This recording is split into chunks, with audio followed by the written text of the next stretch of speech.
નમસ્કાર મિત્રો, હું ડૉક્ટર નિર્મલ સોલંકી, શ્રીરામ સર્જિકલ હોસ્પિટલ ધ્રાંગધ્રા. આજે આપણે બ્રેસ્ટ કેન્સર વિશેની પ્રાઇમરી માહિતી મેળવીએ. બ્રેસ્ટ કેન્સર એટલે સ્તનનું કેન્સર. હાલના જમાનામાં અત્યારે કેન્સરના કેસીસ બહુ વધી રહ્યા છે. છેલ્લા 6 મહિનામાં ધ્રાંગધ્રા અને આજુબાજુના ગામમાં પણ બ્રેસ્ટ કેન્સરના દર્દીઓ ખૂબ જ આવી રહ્યા છે, જેના માટેની આપણે પ્રાઇમરી માહિતી મેળવી શકીએ.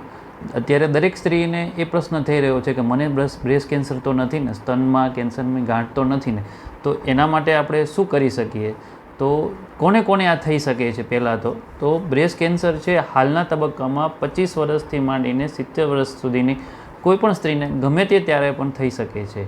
એના પ્રાઇમરી લક્ષણો શું હોઈ શકે? તો કે સ્તનમાં જમણી બાજુ ડાબી બાજુ બંને સ્તનમાં સાઇઝમાં ડિફરન્સ હોવો, એટલે કે એ સ્તનની સાઇઝ અલગ અલગ હોવી, સ્તનના નિપલના પાર્ટમાંથી કોઈ પણ બ્લડી એટલે કે બ્લડ જેવું અથવા વોટરી ડિસ્ચાર્જ આવો, એટલે પાણી નીકળવું. જે માતા પોતે લેક્ટેટિંગ નથી એટલે બાળકને ફીડિંગ નથી કરાવતી એવી માતાઓને પણ જ્યારે પાણી આવું નીકળે અથવા બ્લડ નીકળે તો એને પણ બ્રેસ્ટ કેન્સર હોવાના ચાન્સીસ હોઈ શકે છે.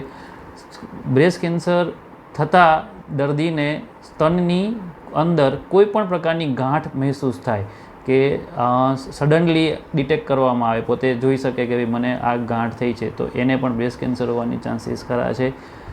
જેને એક પોતાના મધરને, સિસ્ટર એટલે બેનને, માતાને અથવા માસીને એને મધરના ગ્રુપમાં કોઈને પણ જો બ્રેસ્ટ કેન્સર થયું હોય તો એને પણ બ્રેસ્ટ કેન્સર થવાના ચાન્સીસ વધારે છે.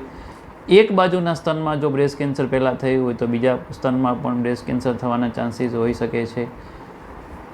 કેવી રીતે ડિટેક્ટ કરવું? તો દર્દી પોતે પોતાની મેળે સેલ્ફ બ્રેસ્ટ એક્ઝામિનેશન દ્વારા પણ એ પોતે ડિટેક્ટ કરી શકે છે. કોઈ પણ ગાંઠ તેવું લાગે એને, અથવા મેં જે કીધું એ પ્રમાણે કોઈ પણ સિમ્ટમ્સ લાગે તો એ પોતે પણ ડિટેક્ટ કરી શકે છે. જ્યારે પણ તેને આવી ફિલિંગ કોઈ બી આવે તો એ તરત જ ડૉક્ટરનો કોન્ટેક્ટ કરી શકે છે અને આને આગળની આપણે ટ્રીટમેન્ટ ડાયગ્નોસિસ કરી શકીએ છીએ.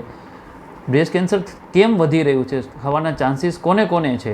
તો કે જે માતા મોટી ઉંમરે માતા બને છે, 35 વર્ષની એજ પછી જે પણ સ્ત્રી માતા બને છે તો એને ચાન્સીસ વધી શકે છે. જેમ મેં પહેલાં કહ્યું રીતે ફેમિલી હિસ્ટ્રી હોય તો પણ એને પણ થઈ શકે છે.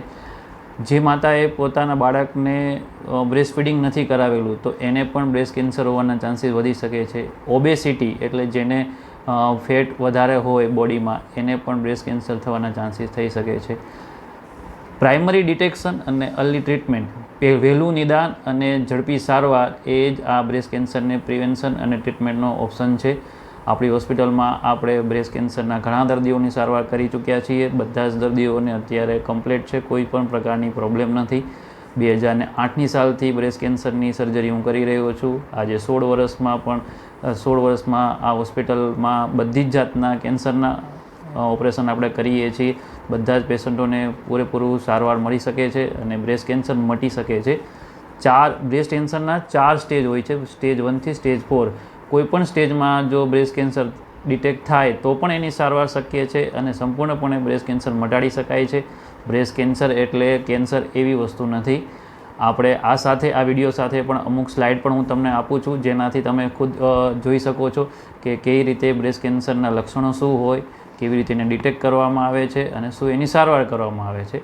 આપણી હોસ્પિટલમાં આપણે બ્રેસ્ટ કન્ઝર્વેટિવ સર્જરી પણ કરીએ છીએ, જેમાં બ્રેસ્ટમાં કેન્સરના અમુક પાર્ટ જ કાઢવામાં આવે છે અને આખી બ્રેસ્ટને કાઢવામાં આવતી નથી અને બ્રેસ્ટનો કોઈ પણ પ્રકારનો શેપ અથવા એપિયરન્સ કોઈમાં ચેન્જીસ થતો નથી. આ ઓપરેશન MRM, મોડિફાઈડ રેડિકલ માસ્ટેક્ટોમી, જે સર્જરી બ્રેસ્ટ કેન્સરની સર્જરી છે, આપણે અહીંયા જે કરીએ છીએ એમાં બીજા દિવસથી દર્દી પોતાની રૂટીન એક્ટિવિટી, લાઇફસ્ટાઈલ બધું જ કરી શકે છે. એમાં કોઈ પણ પ્રકારની પ્રોબ્લેમ આવતી નથી. જો અર્લી ડિટેક્શન કરવામાં આવે, પહેલાં અને બીજા સ્ટેજમાં ડિટેક્શન કરવામાં આવે અને તરત જ એની જો સર્જરી કરવામાં આવે તો એને કીમો અને રેડિયોથેરાપી પણ લેવાની જરૂર પડતી નથી. એટલે ટૂંકમાં કેન્સર એટલે કેન્સર થઈ ગયા એવું નથી. એટલે જેને પણ આ પ્રોબ્લેમ હોય તે મારો સંપર્ક કરી શકે છે, હોસ્પિટલમાં આવી શકે છે. આપણે અર્લી ડિટેક્શન કરીને એની ટ્રીટમેન્ટ કરી શકીએ છીએ. ખૂબ ખૂબ આભાર. નમસ્તે.